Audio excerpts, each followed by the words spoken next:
ہمارے معاشرے میں نا تیزی سے نفرت کا فروغ ہوا ہے، نفرت کا فروغ۔ پتہ اسلام نے غیبت سے کیوں منع کیا ہے؟ غیبت کا معنی یہ نہیں ہے کہ کسی بندے میں کوئی عیب نہیں پایا جاتا تھا تو آپ نے وہ بیان کر دیا، یہ غیبت نہیں، یہ تو بہتان ہے۔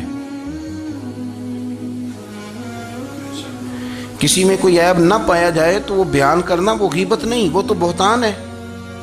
غیبت کی تفصیل یہ ہے، تشریح یہ ہے، غیبت کی تعریف یہ ہے کہ کسی میں کوئی عیب پایا جاتا تھا، آپ نے وہ اس کی غیر موجودگی میں ڈسکس کیا تو اس کا نام غیبت ہے۔ وہ عیب تھا، آپ سچ ہی بول رہے تھے، آپ ٹھیک کہہ رہے تھے، عیب واقعی تھا، اور اسلام اس کو پسند نہیں کرتا۔ اسلام کہتا ہے کہ اگر تو سمجھتا تھا یہ عیب ہے تو جا کے اس کی تبلیغ کر، اس کو بتا، اس کو کہہ میاں یہ غلطی چھوڑ دے، تو نے ڈسکس کیوں کیا؟ آپ کسی شخص کے پاس بیٹھیں اور کسی دوسرے آدمی کی تعریف کریں، آپ کہیں کہ بڑا اچھا ہے، بڑا بامروت ہے، مہمان نواز ہے، با اخلاق ہے، وعدے کو وفا کرنے والا ہے، دیانتدار ہے، سچ بولتا ہے، آپ تعریفیں کریں۔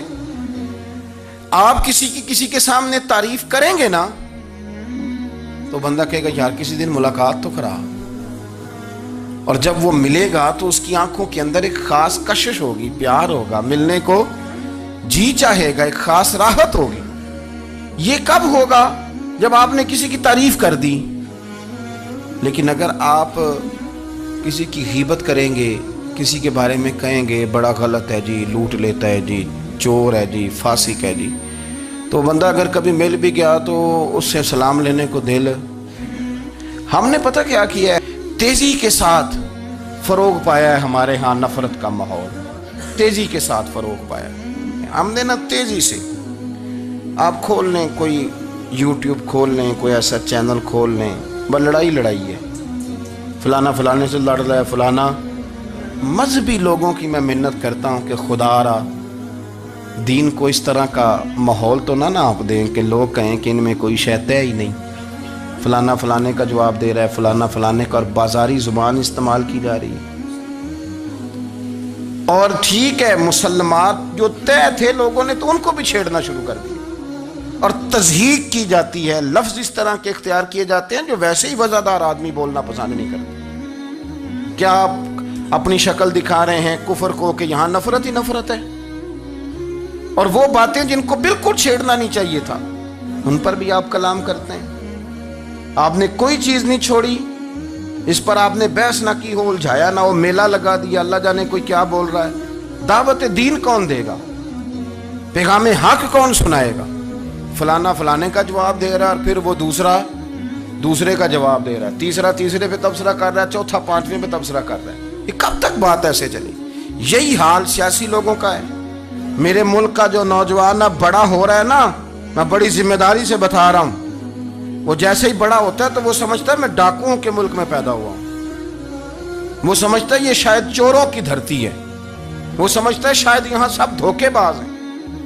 ہم اس طرح سے نچوڑ کے لوگوں کے دلوں میں نفرت بھری ہے، نچوڑ کے کہ لوگ سمجھنے لگے ہیں اس ملک میں تو کوئی بندہ دیانتدار ہے ہی نہیں، کوئی بندہ اچھا ہے ہی نہیں، کوئی بندہ نیک ہے ہی نہیں۔ مذاق اڑتے ایک صاحب میرے پاس آئے ہوئے تھے، کہنے لگے پیر صاحب 11 سال ہو گئے پولیس کی نوکری کرتا ہوں، 1 روپیہ رشوت نہیں لی۔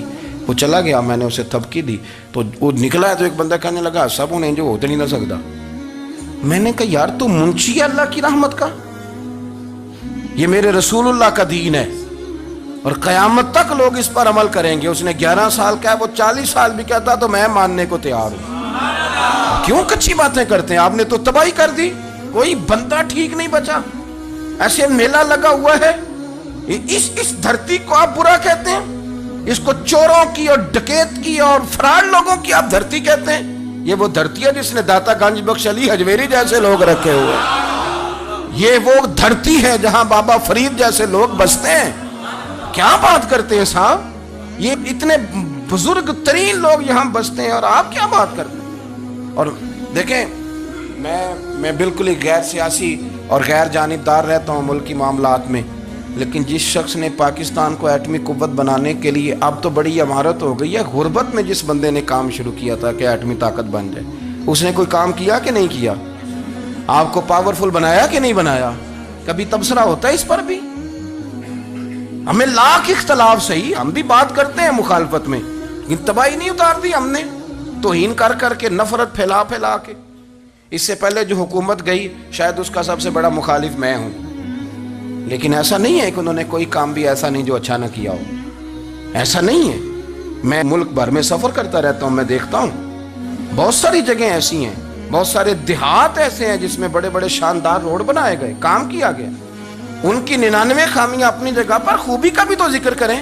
یہی حال اس گورنمنٹ کا ہو رہا ہے، لاٹھ لے کے لوگ ہیں، یہ بھی گندا وہ بھی گندا۔ آپ کس طرح کی بات کر رہے ہیں؟ آپ نے تو ملک کو یہ نام دے دیا ہے کہ یہاں کوئی اچھا انسان بستا ہی نہیں، مولوی ہیں تو سارے برے ہیں، پیر ہیں تو سارے برے ہیں۔ کیا بات کرتے ہیں صاحب؟ یہ میرے رسول اللہ کی قوم ہے، یہ نبی پاک کی امت ہے، اور حضور نے فرمایا میری امت کبھی گمراہی پر جمع نہیں ہوگی۔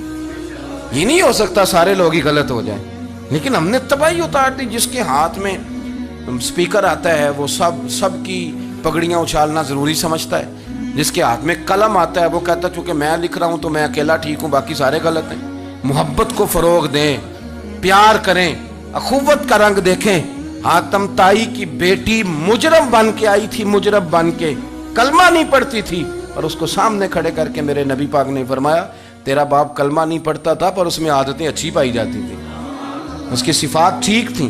یعنی حضور تعریف کر رہے ہیں، نبی پاک تعریف، اور ہماری زبان گونگ ہو جاتی ہے تعریف کی دفعہ۔ ہم تو جو میری بات مان گیا وہ بندہ ٹھیک ہے، اور جس نے میری بات نہیں مانی وہ بندہ درست، یہ گونگ ہو جاتا ہے ہمارا مزاج۔